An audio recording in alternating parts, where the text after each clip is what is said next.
വിവാഹിതരായി ഇനി വരാൻ പോകുന്ന വിശേഷത്തിലേക്ക് ഏവർക്കും സ്വാഗതം. ഈ റിവ്യൂ ഇഷ്ടപ്പെടുവാണെങ്കിൽ ഒന്ന് സബ്സ്ക്രൈബ് ചെയ്യണേ, അതുപോലെ ലൈക്ക് ചെയ്യാനും ഹൈപ്പ് ചെയ്യാനും മറക്കല്ലേ. അങ്ങനെ സൗഭാഗ്യപുരത്ത് എല്ലാവരും കൂടി ഇരുന്ന് അഞ്ജന ഓരോ ഡിസൈൻ കാണിക്കുന്നുണ്ട്. മാലയുടെയും ഡ്രസ്സിൻ്റെയൊക്കെ ഡിസൈൻ കാണിക്കുന്നുണ്ട്. വെഡ്ഡിങ്ങിന് ഇടാൻ വേണ്ടിയുള്ള ഡ്രസ്സുകളും ഒക്കെ കാണിക്കുന്നുണ്ട്. അപ്പോൾ മുത്തശ്ശി എടുത്ത് ഇതൊക്കെ കൊള്ളാവോ എന്നൊക്കെ ചോദിക്കുന്നുണ്ട്. അപ്പോൾ മുത്തശ്ശി കൊള്ളാം, അത് കൊള്ളത്തില്ല എന്നൊക്കെ പല അഭിപ്രായങ്ങളും പറയുന്നുണ്ട്. അപ്പം മാധവൻ പറയുന്നുണ്ട്, എന്തായാലും മോൾക്ക് ഇഷ്ടമുള്ളതല്ലേ, മോൾക്ക് ഇഷ്ടമുള്ളതെല്ലാം വാങ്ങിച്ചിട്ട് മോടെ കല്യാണമല്ലേ എന്നൊക്കെ പറയുന്നുണ്ട്. അപ്പം ഇത് കേൾക്കുമ്പോൾ അഞ്ജന പറയുന്നുണ്ട്, എൻ്റെ കൂടെ ഒന്നിനും അജയ് വരുന്നില്ല, സ്വർണ്ണം എടുക്കാനും ഡ്രസ്സ് എടുക്കാനും എങ്കിലും മുത്തശ്ശി വരാൻ പറയണം. അപ്പം മുത്തശ്ശി പറയുന്നുണ്ട്, അവനോട് ഞാൻ പറഞ്ഞോളാം, അതിനെന്തായാലും അവൻ വരാതിരിക്കത്തില്ലെന്ന് പറയുന്നുണ്ട്. അപ്പം മാധവനും പറയുന്നുണ്ട്, അവൻ വരും മോളെ, അവനോട് ഞങ്ങൾ പറയുന്നുണ്ട്, മോള് വിഷമിക്കേണ്ട എന്ന് മാധവൻ ആശ്വസിപ്പിക്കുന്നുണ്ട്. സംഗീത ആകപ്പാടെ സങ്കടത്തിലാണ്. കാരണം അജയുടെ മനസ്സ് സംഗീതയ്ക്ക് നന്നായിട്ട് അറിയാം. ആ സമയത്താണ് അജയ് അങ്ങോട്ട് വരുന്നത്. അപ്പം അജയ് അങ്ങോട്ട് വരുമ്പോൾ അഞ്ജന ഫോട്ടോ എടുത്തുകൊണ്ടൊന്ന് കാണിക്കുന്നുണ്ട്. ഈ ഡിസൈൻ എങ്ങനെയുണ്ട്, കൊള്ളാമോ എന്ന് ചോദിക്കുകയാണ്. അപ്പോൾ ഉടനെ അജയ്ക്ക് ഭയങ്കര ദേഷ്യം വന്ന്, കൊള്ളാം, എല്ലാം നന്നായിട്ടുണ്ടെന്ന് പറയണേ. ഇത് കേൾക്കുമ്പം അഞ്ജനയാണെങ്കിൽ ഒരു സംശയത്തോടെ ചോദിക്കുന്നുണ്ട്, എന്താ അജയ്? അപ്പം അജയ് കുറച്ചുകൂടെ ദേഷ്യത്തിൽ പറയാണ്, ഞാൻ പറഞ്ഞില്ലേ നിൻ്റെയൊക്കെ ഐഡിയ നന്നായിട്ടുണ്ട് എന്ന് പറയാണ്, നീയൊക്കെ എന്നെ പറ്റിച്ചത് നന്നായിട്ട് എനിക്ക് ഇഷ്ടപ്പെട്ടെന്ന് പറയാണ്. അപ്പോഴത്തേക്ക് എല്ലാവരും ഇങ്ങനെ ഞെട്ടലോടെ അവിടെ നിന്ന് അങ്ങ് എണീക്കുകയാണ്.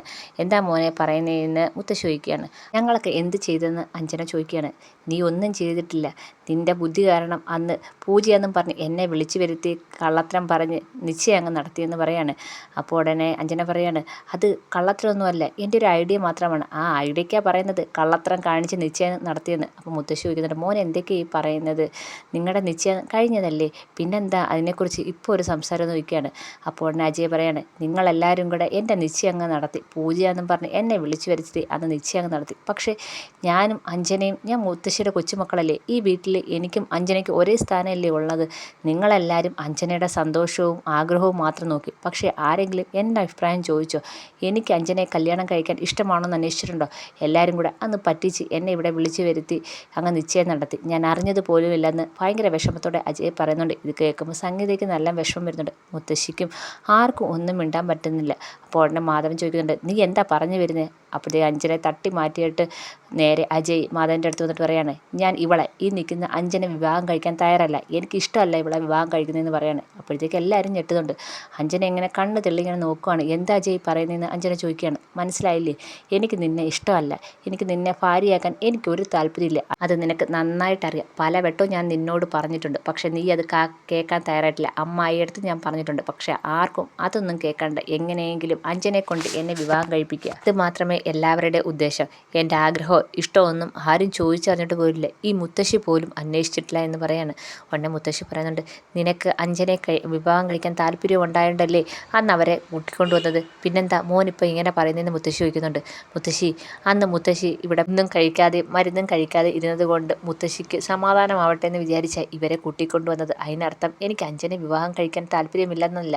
ഇത് കേട്ടപ്പോഴത്തേക്ക് മാധവൻ വന്ന് അജയ് ഷട്ടിൻ്റെ പിടിച്ചിട്ട് ചോദിക്കുകയാണ്, നീ എന്താടായി പറഞ്ഞത്? വിവാഹം വേണ്ടാന്നോ? എല്ലാം ഉറപ്പിച്ച് ഇവിടം വരെ എത്തി, എല്ലാം അറേഞ്ച് ചെയ്ത്, ഇനി നിനക്ക് വിവാഹം വേണ്ടെന്ന് പറഞ്ഞാൽ അത് ശരിയാവുമോ എന്ന് ചോദിക്കുകയാണ്. അപ്പോൾ ഉടനെ അജയ് ചോദിക്കുന്നുണ്ട്, നിങ്ങളെല്ലാവരും എൻ്റെ ഇഷ്ടം ചോദിച്ചിട്ടുണ്ടോ? ഇല്ല. എനിക്ക് ഈ വിവാഹത്തിന് താല്പര്യമുണ്ടോ എന്ന് അന്വേഷിച്ചോ? ഇല്ല. നിങ്ങളെല്ലാം അങ്ങ് അറേഞ്ച് ചെയ്ത് എൻ്റെ അടുത്ത് ആരും അഭിപ്രായം ചോദിച്ചില്ല. അച്ഛൻ ചോദിച്ചോ? അമ്മ ചോദിച്ചോ? ആരും ചോദിച്ചിട്ടില്ല എന്ന് അജയ് പറയുകയാണ്. മാധവൻ അന്നേരവും വീണ്ടും പറയുന്നുണ്ട്, ഈ വിവാഹം നടക്കും, അത് ഉറപ്പാണ്. നീ ഇനി എന്ത് പറഞ്ഞാലും ഈ വിവാഹം നടത്തുമെന്ന് പറയാണ്. അപ്പം അജയ് പറയാണ്, എൻ്റെ സമ്മതമില്ലാതെ ഈ വിവാഹം എങ്ങനെ നടക്കാനാണ്, എനിക്കിഷ്ടമല്ല ഈ വിവാഹത്തിനെന്ന് പറയാണ്.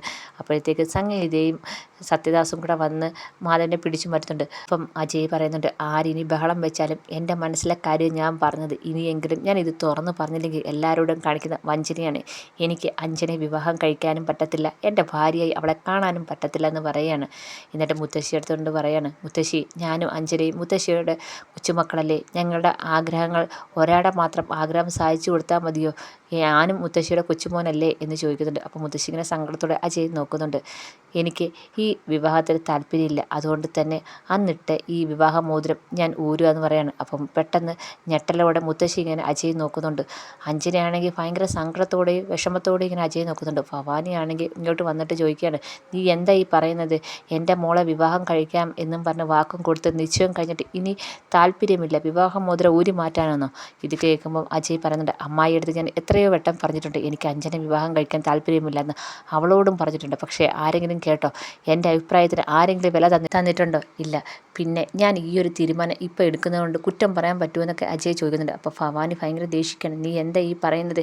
എൻ്റെ മോടെ വിവാഹം മുടക്കാനോ? അത് നടക്കത്തില്ല, സമ്മതിക്കത്തില്ലെന്ന് പറയാണ്. അപ്പം അജയ് മുത്തശ്ശി എടുത്ത് പറയുന്നുണ്ട്, മുത്തശ്ശി ഞാൻ ഈ മോതിരം അഴിച്ചു മാറ്റുകയാണ്. ഞാൻ ചെയ്യുന്നത് തെറ്റാണെങ്കിൽ മുത്തശ്ശി എന്നോട് പൊറുക്കുക. പിന്നെ മുത്തശ്ശിയെ ധിക്കരിക്കുന്നതായിട്ട് തോന്നൽ എനിക്ക് ഈ മോതിരം എൻ്റെ കൈ കിടക്കുന്ന ഒരു ഭാരമാണെന്നും പറഞ്ഞ് ആ മോതിരം ഊരുകയാണ്. എല്ലാവരും ഞെട്ടി ഇങ്ങനെ നിൽക്കുകയാണ്. അജയുടെ ആ ഒരു തീരുമാനം ആരും പ്രതീക്ഷിച്ചില്ല. അങ്ങനെ കയ്യിലിരുന്ന മോതിരം ഊരി അവിടെ ടേബിളിൻ്റെ മുകളിൽ വെച്ചിട്ട് പറയാണ്, എല്ലാവരും എന്നോട് ക്ഷമിക്കുക, എനിക്ക് ഈ വിവാഹത്തിന് താല്പര്യമില്ല, എനിക്ക് അഞ്ജനെ വിവാഹം കഴിക്കാനും പറ്റത്തില്ല എന്നും പറഞ്ഞ് അജയ് അങ്ങ് കയറിപ്പോവാണ്. എല്ലാവരും ഇങ്ങനെ ഒരു ഞെട്ടലോടെ നിൽക്കുകയാണ്. അജയ് ഇങ്ങനെ ഒരു തീരുമാനം എടുക്കുമെന്നോ ഇങ്ങനെയൊക്കെ ചെയ്യുമെന്നോ ആരും പ്രതീക്ഷിച്ചില്ല. ആർക്കും ഒന്നും മിണ്ടാൻ വയ്യാതെ ഇങ്ങനെ ഒരു മരവിപ്പ് പോലെ നിൽക്കുകയാണ്. അജയ് അങ്ങ് കയറിപ്പോവാണ്. ആൽഫ്രഡും പ്രതീക്ഷിച്ചില്ല എല്ലാവരുടെ മുന്നിലും അജയ് ഇപ്പോൾ ഇങ്ങനെ പറയുമെന്ന് ആൽഫ്രഡും പ്രതീക്ഷിച്ചില്ല. അതിനുശേഷം ആൽഫ്രഡും അജയുടെ പുറകെ പോകുന്നുണ്ട്. എല്ലാവരും ഇങ്ങനെ ഞെട്ടിത്തെറിച്ച് നിൽക്കുകയാണ്. അഞ്ജനയാണെങ്കിൽ ഭയങ്കര സങ്കടത്തോടെ കരഞ്ഞ് മുറിയിലേക്ക് പോവുകയാണ്. ഭവാനി കൂടെ പോകുന്നുണ്ട്. എല്ലാവർക്കും എന്ത് തീരുമാനം എടുക്കണമെന്നോ എന്ത് ചെയ്യണമെന്നും പറഞ്ഞ് ഇങ്ങനെ വിഷമിച്ച് നിൽക്കുകയാണ്. അങ്ങനെ ബാൽക്കണിയിൽ ചെന്ന് ഇങ്ങനെ നിൽക്കുകയാണ്. അങ്ങോട്ടേക്ക് ആൽഫ്രഡ് വരുന്നുണ്ട്. അജയ് നീ എന്താ ഈ കാണിച്ചേ? എന്തിനാ ഇതിപ്പോൾ ഇവിടെ പറയേണ്ട ആവശ്യം ഉണ്ടായിരുന്നോ? അപ്പോൾ അജയ് പറയുന്നുണ്ട്, വേണം, എൻ്റെ മനസ്സിലെ അഭിപ്രായം ഇവിടെ പറയാതിരുന്ന പിന്നെ എന്ത് ചെയ്യാനാണുള്ളത്? ഞാൻ ഇതിവിടെ പറഞ്ഞേ പറ്റൂ. എന്നോട് ഭൂമിയും പറഞ്ഞ് എനിക്കിഷ്ടമല്ലെന്നുള്ള കാര്യം ഇവിടെ തുറന്ന് പറയണമെന്ന്, അതിന് ശേഷം മാത്രം മതി ബാക്കിയുള്ള കാര്യങ്ങൾ ചെയ്യണമെന്ന് ഭൂമിയാണ് എന്നോട് പറഞ്ഞത്. ഞാനും ആലോചിച്ചപ്പോൾ അത് ശരിയാണ്. എൻ്റെ മനസ്സിലെ അഭിപ്രായം ഇവിടെ അല്ലാതെ പിന്നെ ഞാൻ എവിടെയാണ് പറയേണ്ടത്? ഇനി എന്തൊക്കെ ഇവിടെ നടക്കുമെന്ന് അറിയത്തില്ല എന്ന് ആൽഫ്രഡ് പറയുന്നുണ്ട്. അജയ് പറയുന്നുണ്ട്, ഇനി എന്തൊക്കെ നടന്നാലും ഈ വിവാഹം നടക്കത്തില്ല, അത് ഉറപ്പാണ്. ഇനി ആരെന്ത് തീരുമാനം എടുത്താലും ഈ വിവാഹം നടക്കത്തില്ലെന്ന് അജയും ആ ഉറച്ച തീരുമാനം എടുക്കുന്നുണ്ട്. അങ്ങനെ മുറിയിൽ ചെന്നിരുന്ന് ഈ സമയത്ത് അഞ്ജന കരയാണ്, പൊട്ടിക്കരയാണ്. അങ്ങോട്ട് ഭവാനി വരുന്നുണ്ട്. അപ്പോൾ ഭവാനി വരുമ്പോൾ ഉടനെ പറയുന്നുണ്ട്, അമ്മേ അജയ് എന്നെ വിവാഹം കഴിക്കത്തില്ലേ, ഈ വിവാഹം മുടങ്ങുമോ എന്ന് ചോദിക്കുന്നുണ്ട്. അപ്പോൾ ഭവാനി പറയുന്നുണ്ട്, നീ വിഷമിക്കാതെ, അവൻ്റെ മനസ്സിലെ ആഗ്രഹം പറഞ്ഞല്ലേ ഉള്ളൂ. പക്ഷേ അത് നടക്കണമെങ്കിൽ അവൻ മാത്രം വിചാരിച്ചാൽ പോരല്ലോ. ഈ വീട്ടിലെ ബാക്കി ഉള്ളവരെല്ലാം നമ്മുടെ കൂടെ നിൽക്കുകയാണ്. പിന്നെ നീ എന്തിനാ പേടിക്കുന്നത്? അമ്മേ ഇത് അങ്ങനെയുള്ള കാര്യമൊന്നുമില്ല, അജയ്ക്ക് എന്നെ ഇഷ്ടമല്ല, അതെനിക്കറിയാം. അതിന് കാരണം ആ ഭൂമിയാണ്. അപ്പോൾ ഭവാനി ചോദിക്കുന്നുണ്ട്, ഭൂമിയോ? അതെ, ഇന്നും ഞാനും അനുപമയും കൂടെ പുറത്തു പോയപ്പം അജയും ഭൂമിയും കൂടെ ബൈക്കിൽ പോകുന്നത് ഞാൻ കണ്ടതാണ്, നേരിട്ട് കണ്ടതാണ്. അവർ തമ്മിൽ ഇഷ്ടത്തിലാണെന്ന് ഞാൻ പലവട്ടവും അമ്മയടുത്ത് പറഞ്ഞിട്ടില്ലയോ? അപ്പം ഇത് കേൾക്കുമ്പോൾ ഭവാനി പറയുന്നുണ്ട്, നിനക്കെന്താ അങ്ങനെ ഒരു തോന്നൽ? അല്ലെങ്കിൽ പിന്നെ എന്താ അമ്മ ഇപ്പം ഇങ്ങനൊരു അജയ് തീരുമാനം എടുക്കാൻ കാരണം? അതിന് ഒറ്റ കാരണമുള്ളൂ, ഭൂമി. അവളാണ് ഇതിനെല്ലാം കുഴപ്പമെന്ന് അഞ്ജന പറയുന്നുണ്ട്. അപ്പോൾ ഭവാനി പറയാണ്, അവൾ വീണ്ടും നമ്മുടെ ജീവിതത്തിലേക്ക് പ്രശ്നം ഉണ്ടാക്കിക്കൊണ്ട് വരുവാണോ മോളെ എന്നിങ്ങനെ ഭവാനി ചോദിക്കുന്നുണ്ട്. എനിക്ക് അജയ് നഷ്ടപ്പെടാൻ പാടില്ല അമ്മേ, എനിക്ക് അജയ് കിട്ടണമെന്ന് പറയാണ്. ഇത് കേൾക്കുമ്പോൾ ഭവാനി പറയുന്നുണ്ട്, നീ വിഷമിക്കണ്ട, അവൻ്റെ അഭിപ്രായം പറഞ്ഞാലും അതിവിടെ നടക്കണമെങ്കിൽ അമ്മ വിചാരിക്കണം. അമ്മ വിചാരിക്കാത്തോളം കാലം അവൻ്റെ അഭിപ്രായം അവൻ്റെ മനസ്സിൽ തന്നെ ഇരിക്കത്തോളം എന്ന് പറയാണ്. അമ്മയെ കൊണ്ട് എങ്ങനെ ഈ കല്യാണം നടത്തിയെടുപ്പിക്കണമെന്ന് എനിക്ക് നന്നായിട്ട് അറിയാമെന്നും പറഞ്ഞിട്ട് ഭവാനി ഇങ്ങനെ അഞ്ജനയെടുത്ത് പറയുന്നുണ്ട്, ഈ വിവാഹം നടക്കും, മോള് വിഷമിക്കേണ്ട എന്ന് ഉറപ്പ് കൊടുക്കുകയാണ് ഭവാനി അഞ്ജനയെടുത്ത്. അപ്പോൾ ഭവാനി പുതിയ തന്ത്രം ഒപ്പിക്കുകയാണ്. അഞ്ജനയും അജയും തമ്മിലുള്ള വിവാഹം നടത്താൻ പുതിയ തന്ത്രം മെനയുകയാണ്. അതിനുശേഷം അജയും ഭൂമിയും തമ്മിൽ കാണുന്നുണ്ട്. അപ്പം ഭൂമി വരുമ്പോൾ തന്നെ അജയ് പറയുന്നുണ്ട്, ഭൂമി പറഞ്ഞതുപോലെ ഞാൻ വീട്ടിൽ എൻ്റെ അഭിപ്രായം തുറന്ന് പറഞ്ഞിട്ടുണ്ട്, അഞ്ജനയെ വിവാഹം കഴിക്കാൻ എനിക്ക് താല്പര്യമില്ലെന്ന്. അപ്പം ഭൂമി ചോദിക്കുന്നുണ്ട്, അപ്പം അവരുടെയൊക്കെ പ്രതികരണം എന്തായിരുന്നു? എല്ലാവരും എന്ത് ചെയ്യണമെന്ന് എന്ത് മറുപടി പറയണമെന്ന് പറഞ്ഞ് ഞെട്ടി നിൽക്കുകയാണ്. ഞാൻ കൂടുതലൊന്നും പിന്നെ അവരോട് സംസാരിച്ചില്ല, എല്ലാവർക്കും അതൊരു ഷോക്കായിട്ടുണ്ടെന്ന് പറയണം. മുത്തശ്ശിയും എല്ലാവരും എന്നോട് വെറുപ്പ് കാണിക്കുമായിരിക്കും, അതൊന്നും ഞാനിപ്പം ചിന്തിക്കുന്നില്ല, ഈ വിവാഹം നടക്കില്ല, അത് മാത്രമേ എൻ്റെ മനസ്സിലുള്ളെന്ന് പറയുകയാണ് അജയ്. അപ്പം ഭൂമി പറയുന്നുണ്ട്, സാറ് വിചാരിക്കുന്ന പോലെ അത്ര എളുപ്പമുള്ള കാര്യമൊന്നുമല്ല അഞ്ജനയും സാറിൻ്റെയും വിവാഹം മുടക്കുക.